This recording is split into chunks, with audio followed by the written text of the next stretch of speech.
You learned early that the safest person in the room is the one who disappears first. So you made yourself small. You polished your smile until it squeaked. You apologized for your shadows.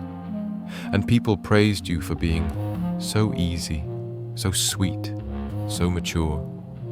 But here's the price no one warned you about. The nicer you become on the outside, the more your insides start to riot. Niceness turns into a cage with velvet bars. Tonight isn't an attack on kindness, it's an X-ray of the performance we mistake for love. We'll map how being nice becomes a survival script, why the body revolts, and what honest warmth looks like, boundaries and all. I'll offer language you can actually use and practices your nervous system can carry tomorrow morning. Because sometimes the bravest kindness is the first honest no. Picture this. You're at dinner with friends. The server brings the wrong dish. Everyone looks to you. You wave it off. Oh, it's totally fine. It's not. You don't like mushrooms. You'll eat them anyway. On the ride home, your jaw aches from smiling. You replay the moment and invent improvements to your tone, your posture, your face. You call it grace. Your stomach calls it acid. Or this one. Your co-worker forgets your deadline and you volunteer to cover again. You say, no problem. It is a problem. You're working late, their name on the presentation. You tell yourself you're a team player. Your chest tells you you've been drafted without consent, or the quiet domestic version. Your partner asks where to eat. You say, wherever you want. You mean it until the third time this week when the place is loud and your body wants soup and silence. You tell yourself you're flexible. Your nervous system knows you're absent. Here's the pattern. Being nice becomes a full-time job, pre-forgiving everyone, pre-shrinking yourself, prepaying for potential conflict. You confuse relief with respect. People clap for the performance. No one tips the actor. The cost is subtle at first. Resentment like a slow leak, joy that needs permission slips, friendships that only survive on your silence. Then the cost goes compound. Burnout disguised as virtue, anxiety dressed as generosity, anger that has nowhere to go except inward. Niceness protects connection while quietly dismantling self-respect. Mid-video check-in, be honest with me. Which scene is yours? The wrong meal you swallowed? The no problem that wrecked your night? Or the flexible ghost who can't find their appetite anymore?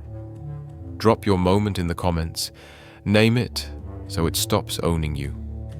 When danger enters a child's world, yelling, unpredictability, conditional affection, the body develops 4 default strategies: fight, flight, freeze, and the quiet fourth, fawn. Fawn is the art of pre-pleasing the threat so it never arrives. You learn to scan faces like weather apps. You soothe storms you didn't summon. You collect gold stars for self-erasure.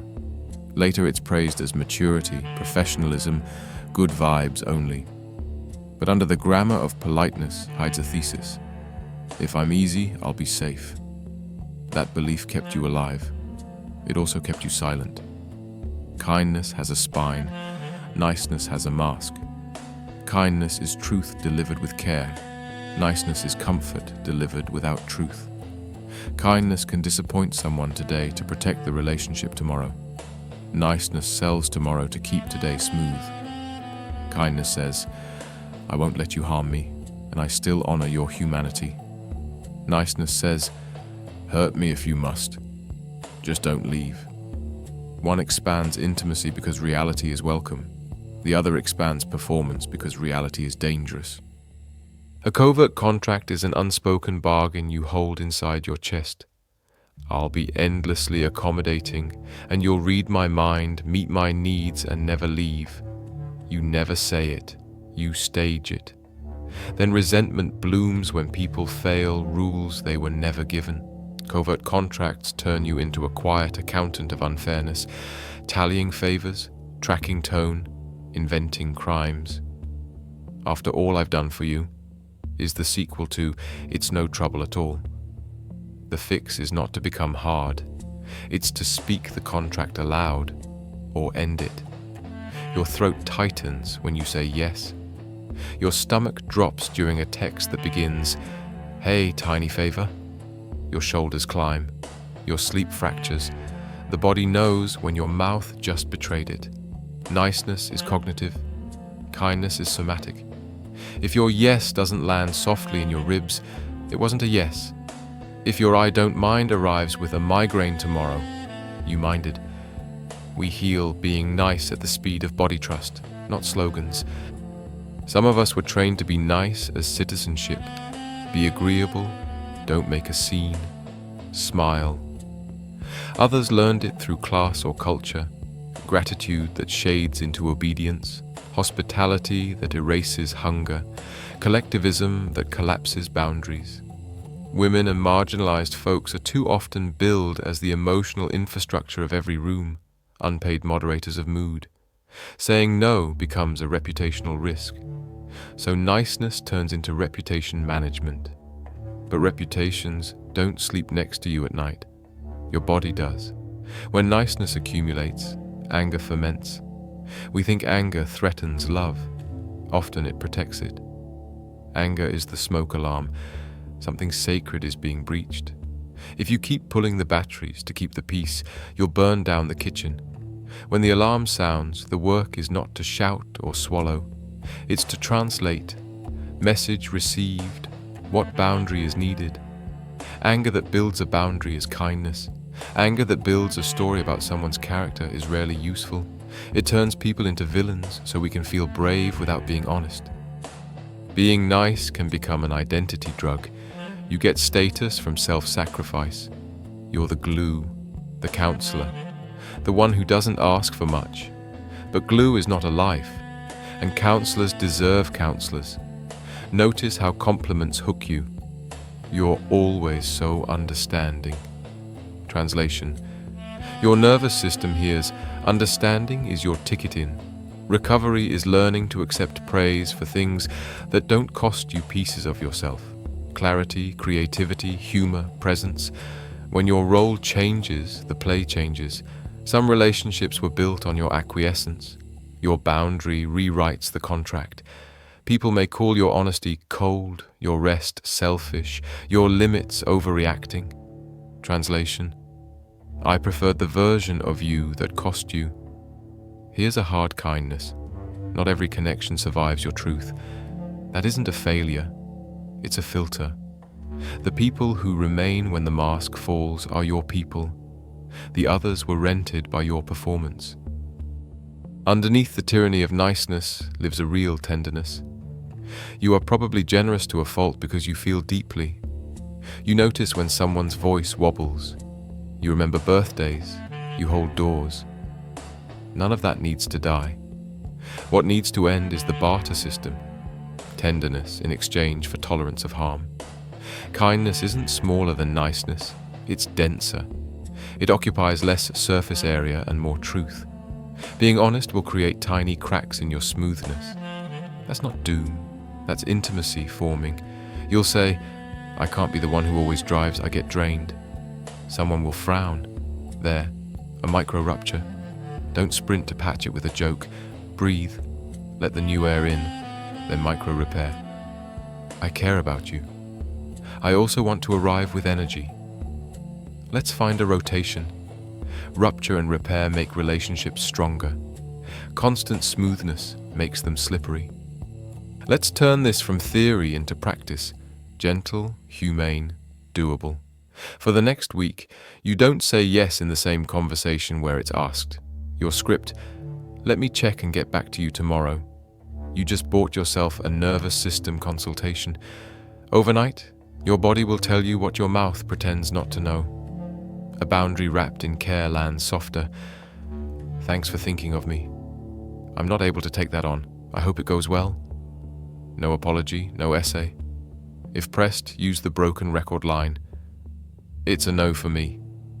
Say it kindly. Repeat it calmly. No is a full sentence, but it's allowed to smile. Before you agree, two parts of you must say yes, your mind and your body.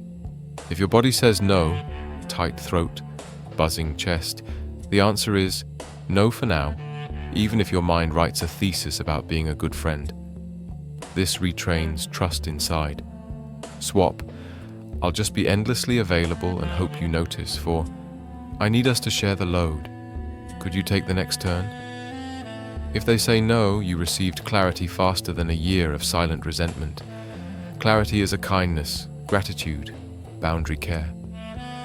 I appreciate you reaching out. I'm not available this weekend. Rooting for your event. Simple, human, true. Practice letting someone be mildly let down without sprinting to fix it. Start with low stakes. Send the wrong meal back nicely. Ask to split the task. Choose the quiet restaurant. Your body will shake the first few times. That's history leaving. When you feel hot under the skin, ask, what boundary would this anger build if it held a pen?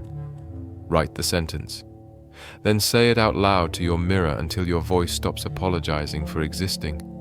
On the days you betray your limits, don't add self-contempt to the tab. Try.